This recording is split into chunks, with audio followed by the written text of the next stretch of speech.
All right, this one is for Justice, who basically said, "Do you think the world needs to be in shambles to weed out the weak and unappreciated? Unappreciated, I'm guessing, or unappreciative? Question mark. Some people refer to this conceptually as the leveling.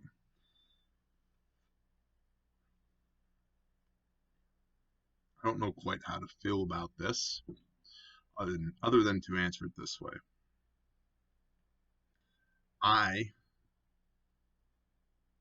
become wary of people who are overly excited about SHTF because they want to see a leveling. I've met many a person who is interested in the world falling apart so that the people on high can be knocked down and that the people on the bottom can rise up and we can get some kind of, I don't know, utopia, some kind of leveling out of this. Um, Briefly, I think a lot of the people up high, people who have a lot of money, a lot of those people have a lot of money because they've gotten good at business.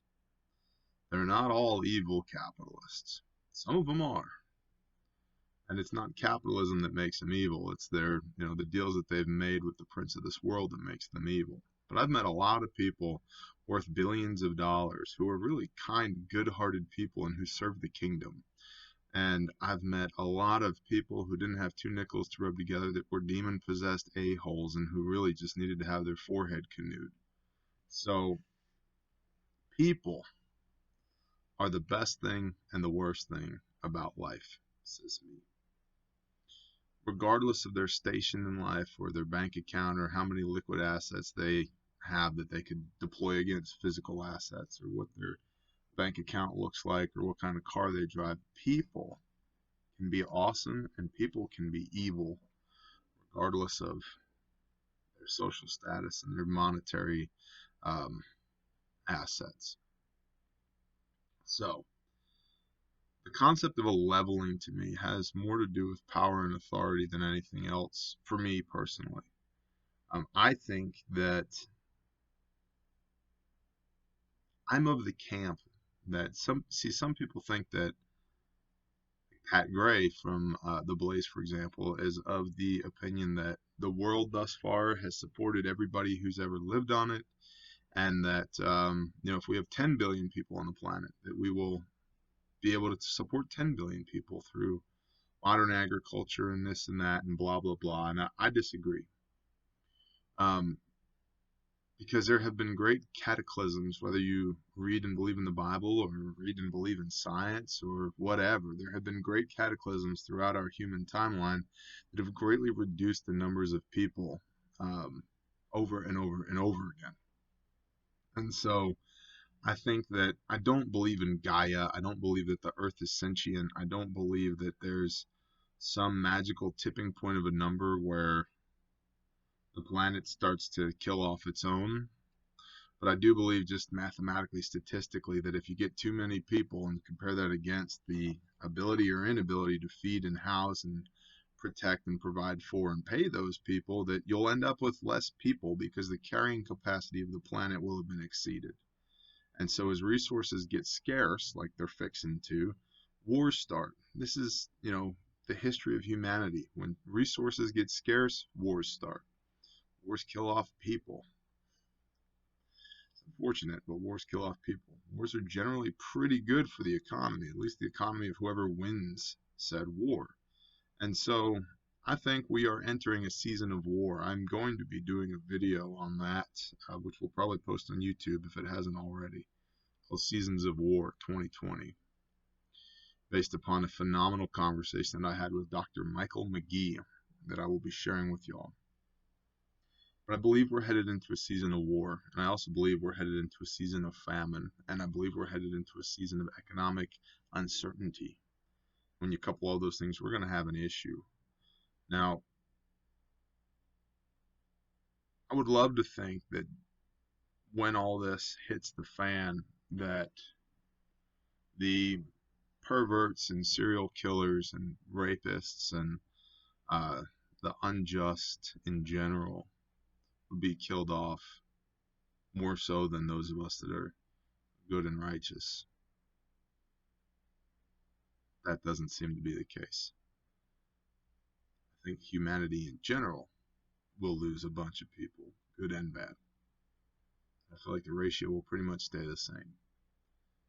But I can relate to the concept of having this leveling, this dying off of people who don't, who shouldn't be alive.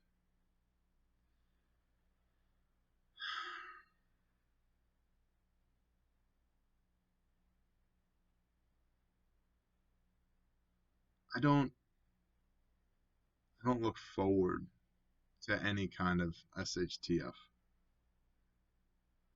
think it's going to be terrible. I think it's going to be horrendous compared to what any of our expectations are. It's been a long time since there's been any warfare on United States soil. It's been a long time since anybody within the sound of my voice has had to go without food or sanitation or just basic human necessities being met. I think we have huge potential for that. Weeding out the weak and the unappreciative, I believe that'll happen, at least as far as the weak go. The weak fall on both sides of the line between good and bad, though. The big scheme of things, my 3-year-old is weak. I will defend her with everything I have. Grandma is weak. She's 80 years old, and no harm will come to her while I'm alive. So, again, I don't want SHTF. I don't want the weak to perish. And it is our job as the strong to make sure that they don't, to the best of our ability. The unappreciative,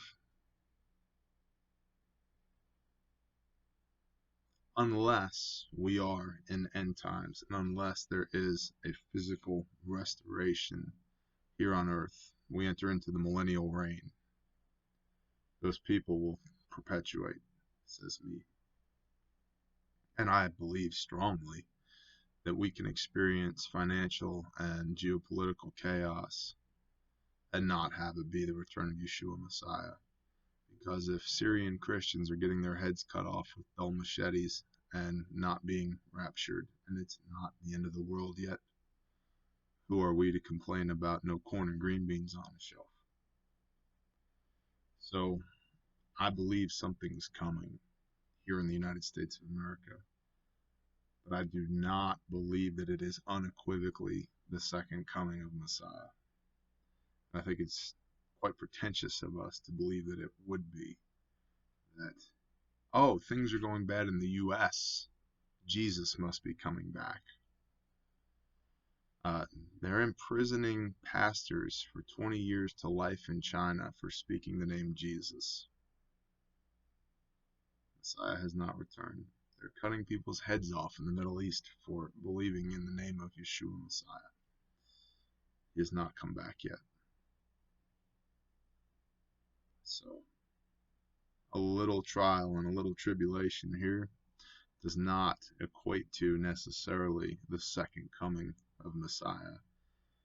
I'm not saying that it can't be or that it won't be. I'm just saying at this point, I see much more of an indication that we're going to have a food scarcity issue and an economic collapse issue, which will likely create a war issue inside our borders or outside of our borders, or both, much more than I see it's the second coming of Christ issue. Now, if it is, if the season of war for 2020 becomes the Six Trumpets War in Revelation, things are going to get crazy. Yeah, and a third of the world is going to die. It's about 2.5 billion people right now. That's going to be crazy. It's not going to be good. You can't get to 2.5 billion people without including China and India, both of which are nuclear powers. I don't want the Six Trumpets War. I don't want SHTF. I don't want any of that. And I don't want this leveling. I don't want any of that to happen. I don't want bad people to necessarily die, because I'm wise enough to know that everybody dies. Not just bad people, good people as well. I don't want bad, weak people to die, because I have within my stead and my care weak people who are very good that I don't want to die. But I'm not a pacifist. I'm not into appeasement either. And that deep conviction that I don't want any of this to happen is balanced by a deep conviction that if it's going to happen, please let it happen when it's my time. Me in a plate carrier, not my son. Let it happen while I can still do something about it.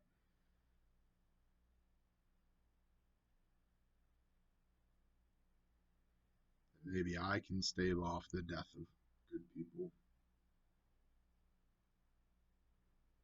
Maybe I can continue to protect the weak for a period of time. Maybe I can be an example to those that need it. But I don't hold court with the people who are looking forward to a leveling, because there's too many things in my life that will be greatly threatened by a leveling for me to have a smile on my face at the thought of. I think when SHTF, it will affect all of us. Whether you make $23,000 a year or $230 million a year, it will affect all of us. Good people will die, as well as bad people, but good people will die. I don't want good people to die. I don't want bad things to happen to good people. Now, bad things happen to good people right now. But I would really love it if we could avoid that on a global scale. And the only thing that tempers that is, even so, come Lord Jesus, let's do this thing. If the world's going to end, let it end. But I don't believe economic hardship and a scarcity of food in the U.S. means necessarily the second coming of Christ. And I don't believe that a leveling that causes the weak and the unappreciative to be removed is a good thing. Because I've raised my children up to be appreciative. But in the big scheme of things, they're weak. And weak is comparative. My kids are weak compared to my wife. My wife is weak compared to me. I am weak compared to the United States Army. Right? And we can just go in orders of magnitude based upon blunt force. So if we're making that comparison, that means we're dealing in blunt force. I'm not interested in that. Because as jacked up as this world is,